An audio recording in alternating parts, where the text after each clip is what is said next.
കഞ്ചാവ് കേസിൽ പോലീസ് കസ്റ്റഡിയിലെടുത്ത് വിട്ടയച്ച ആളെ തൂങ്ങി മരിച്ച നിലയിൽ കണ്ടെത്തിയതിൽ ദുരൂഹത. പത്തനംതിട്ട കോയിപ്രം വരയന്നൂർ സ്വദേശി KM സുരേഷിനെയാണ് പോലീസ് കസ്റ്റഡിയിലെടുത്ത് 6 ദിവസം തൂങ്ങി മരിച്ച നിലയിൽ കണ്ടെത്തിയത്. പോസ്റ്റ്മോർട്ടം റിപ്പോർട്ടിൽ ശരീരമാസകലം മർദ്ദനമേറ്റതായി പരാമർശമുണ്ട്. സംഭവത്തിൽ ദുരൂഹത ആരോപിച്ച് കുടുംബം രംഗത്തെത്തി. കഞ്ചാവ് ബീഡി വലിച്ചു എന്ന സംശയത്തിൽ മാർച്ച് 16-ാം തീയതിയാണ് സുരേഷിനെ കോയിപ്രം പോലീസ് കസ്റ്റഡിയിലെടുത്തത്. സ്റ്റേഷൻ ജാമ്യം നൽകി വിട്ടയച്ച ഇയാളെ 19-ാം തീയതി വീണ്ടും ചോദ്യം ചെയ്യാൻ പിടിപ്പിച്ചു. പിന്നീട് മാർച്ച് 22-ന് കോന്നിയിലെ ആളൊഴിഞ്ഞ തോട്ടത്തിൽ സുരേഷിനെ തൂങ്ങി മരിച്ച നിലയിൽ കണ്ടെത്തി. സുരേഷിന്റെ വാരിയെല്ലുകൾ ഒടിഞ്ഞതായും ശരീരമാസകലം അടിയേറ്റ പാടുകളുള്ളതായും പോസ്റ്റ്മോർട്ടം റിപ്പോർട്ടിലുണ്ട്.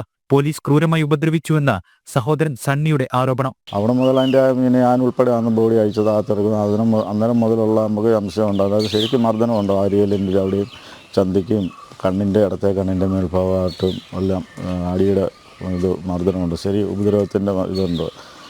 അങ്ങനെയാണ് അതിൻ്റെ കാര്യങ്ങൾ നൽകിയിട്ടുണ്ട്.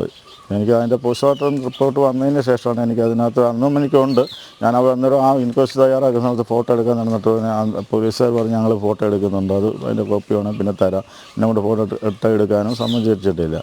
സുരേഷിന്റെ മൊബൈൽ ഫോൺ കാണാതായതിലടക്കം പല കാര്യങ്ങളിലും ദുരൂഹത നിലനിൽക്കുന്നുണ്ടെന്ന് സഹോദരൻ പറയുന്നു.